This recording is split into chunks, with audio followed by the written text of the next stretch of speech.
Student, तो कैसे हो आप सब। आई होप अच्छे होंगे। आपका हमारे इस यूट्यूब चैनल पर स्वागत है। तो कल की वीडियो लेक्चर के अंदर हमने एल्कीनों का हाइड्रोजनीकरण अभिक्रिया को पढ़ी थी।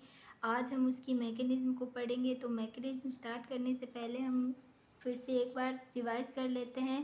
तो एल्कीनों की हाइड्रोजनीकरण अभिक्रिया क्या होती है कि जब एल्कीन हाइड्रोजन के साथ योग करके क्या करते हैं, एल्केन का निर्माण करते हैं। ये एक प्रकार की ऊष्माक्षेपीय अभिक्रिया होती है और यह अभिक्रिया की जो संकीर्ण ऊर्जा होती है वो ज़्यादा होती है। इसके लिए हम क्या करते हैं, उत्प्रेरक का इस्तेमाल करते हैं और उत्प्रेरक के रूप में प्लेटिनम, पैलेडियम और निकिल का उपयोग करते हैं। हम जानते हैं कि जो उत्प्रेरक होते हैं वो संकीर्ण ऊर्जा के मान को कम कर देते हैं। तो आज हम इसकी मैकेनिज्म पढ़ेंगे।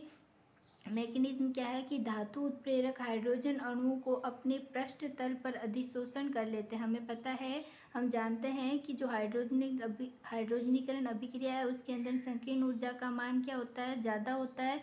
इसलिए प्लेटिनम और जो भी सारे उत्प्रेरक होते हैं वो क्या करते हैं, इस हाइड्रोजन की इसके साथ रिएक्शन कराने के लिए ये उत्प्रेरक क्या करते हैं, हाइड्रोजन को अपने पृष्ठ तल पर अधिशोषण कर लेते हैं। ये जो मैकेनिज्म है बहुत ही ईजी है और इंटरेस्टिंग मैकेनिज्म है।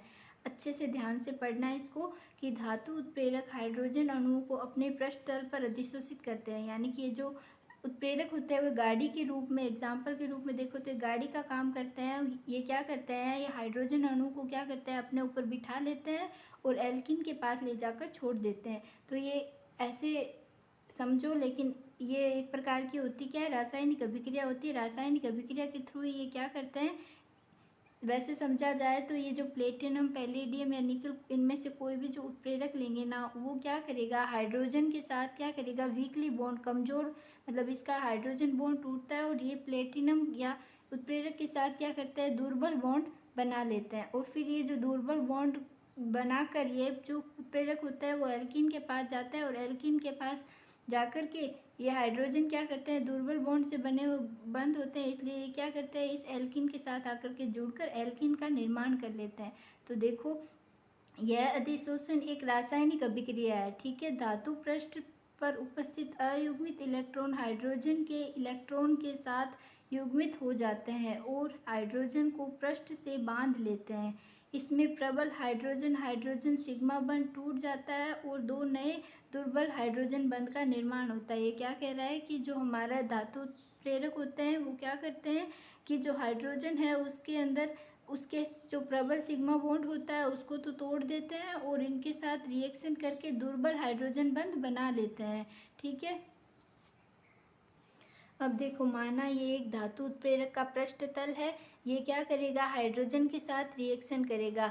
एक रासायनिक अभिक्रिया है। वैसे देखा जाए तो मान लो ये गाड़ी है, इसके ऊपर हाइड्रोजन आकर बैठ जाएगा तो ये क्या करेगा, हाइड्रोजन और हाइड्रोजन के मध्य जो बॉन्ड होता है सिग्मा बॉन्ड, ये तो इस रिएक्शन के अंदर प्रबल बॉन्ड बन टूट जाता है और दुर्बल बॉन्ड यानी कि ये इसके साथ रिएक्शन करके ये जो बॉन्ड होता है ये प्रबल होता है, ये तो टूटता है और ये इसके साथ क्या करता है, दुर्बल बंध का निर्माण कर लेते हैं। ठीक है, अब धातु उत्प्रेरक की हाइड्रोजन अधिशोषित सतह पर एल्कीन के संघटन से अभिक्रिया होती है। एल्कीन के द्विबंध का पाई भाग टूटता है और अपेक्षाकृत कम दुर्बल दो कार्बन धातु सिग्मा बंध बनते हैं। अब क्या होगा, ये जो हमारा धातु उत्प्रेरक पृष्ठतल है ये पहले हाइड्रोजन के साथ रिएक्शन करके दुर्बल हाइड्रोजन बंध बना लेगा। अब ये क्या करेगा, मैंने बताया था एल्कीन के पास जाएगा।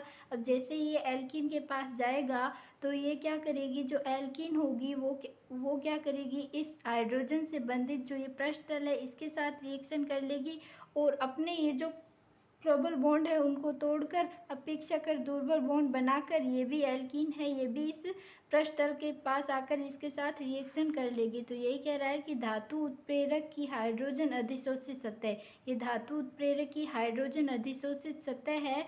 ये वाली सतह एल्कीन के संगठन से अभिक्रिया करती है। ये एल्कीन के संगठन से अभिक्रिया करती है। एल्कीन के द्विबंध का पाई बॉन्ड होगा, सॉरी, यहाँ पर पाई बॉन्ड टूटता है। यहाँ पर क्या होगा, ये एल्केन का जो डबल बॉन्ड का ये जो पाई बॉन्ड है ये टूट जाएगा और अपेक्षाकृत कम दुर्बल, यानी कि इससे कम दुर्बल क्या करेंगे, दो सिग्मा बॉन्ड का निर्माण होगा।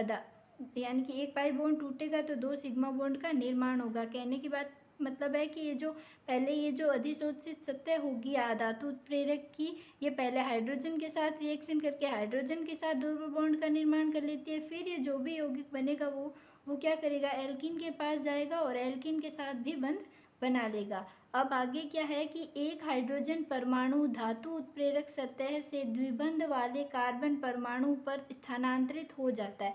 अब क्या होगा, जैसे ही ये धातु उत्प्रेरक का पृष्ठ तल है, इस पर पहले से ही हाइड्रोजन जुड़ी हुई थी, साथ साथ में अब एल्कीन भी आकर जुड़ गई। तो अब क्या होगा कि ये जो हाइड्रोजन है वो क्या करेगा, अपना ये जो हमें पता है कि ये जो अधिशोषित सतह है और हाइड्रोजन के मध्य ये जो बॉन्ड है ये क्या है, दुर्बल है।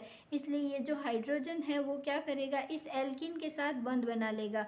यानी कि जैसे ही इस एल्कीन के कार्बन के साथ बॉन्ड बनाएगा, तो जैसे इस कार्बन को ये हाइड्रोजन दिखेगी तो ये कार्बन इस हाइड्रोजन को बोलेगा यहाँ से बॉन्ड तोड़ में और यहाँ पर आकर जुड़ जा। तो जैसे ही हाइड्रोजन इसके पास जाएगा तो ये दोनों बॉन्ड क्या हो जाएंगे, टूट जाएंगे। और यहाँ पर क्या होगा, एक हाइड्रोजन बॉन्ड बचेगा इसके साथ और एक एल्कीन हाइड्रोजन इसके पास जाकर इस कार्बन के साथ जुड़ जाएगी। जैसा इधर एक हाइड्रोजन के साथ हुआ, अब आगे ये दूसरी हाइड्रोजन भी इस कार्बन के साथ आकर के जुड़ जाएगी। इसके पश्चात दूसरा हाइड्रोजन परमाणु द्विबंध वाले दूसरे कार्बन परमाणु पर स्थानांतरित हो जाता है। यानी कि अब ये दूसरा हाइड्रोजन भी इस कार्बन पर आकर जुड़ जाएगा। अब जैसे ये इस कार्बन पर आकर के जुड़ेगा तो यहाँ से ये हाइड्रोजन निकल जाएगा और यहाँ पर क्या होगी, एल्कीन पर दोनों बंद। अब जैसे ही ये हाइड्रोजन इसके पास जाएगा तो ये जो कार्बन है ये इस बॉन्ड को, क्योंकि हमें पता है कार्बन मैक्सिमम 4 बॉन्ड बना सकता है, तो जैसे ही ये हाइड्रोजन इस कार्बन के पास आकर जुड़ेगा तो इसको अपना ये इसके साथ जो बॉन्ड है इसको तोड़ना पड़ेगा। यानी यहाँ से ये बॉन्ड टूटकर ये हाइड्रोजन के साथ आकर के जुड़ जाएगा और ये जो पूरी एल्कीन है वो क्या, एल्कीन से क्या हो जाएगा, एल्कीन का निर्माण हो जाएगा और वो हाइड्रोजन जो धातु उत्प्रेरक का पृष्ठ तल है इससे क्या हो जाएगी, अलग हो जाएगी। इस प्रकार दोनों हाइड्रोजन परमाणु द्विबंध में एक की ओर जुड़ जाते हैं, इससे समकक्ष योग कहते हैं। अतः उत्प्रेरक हाइड्रोजनीकरण समकक्ष योग देता है। अतः ये एक विषमांगी अभिक्रिया होती है।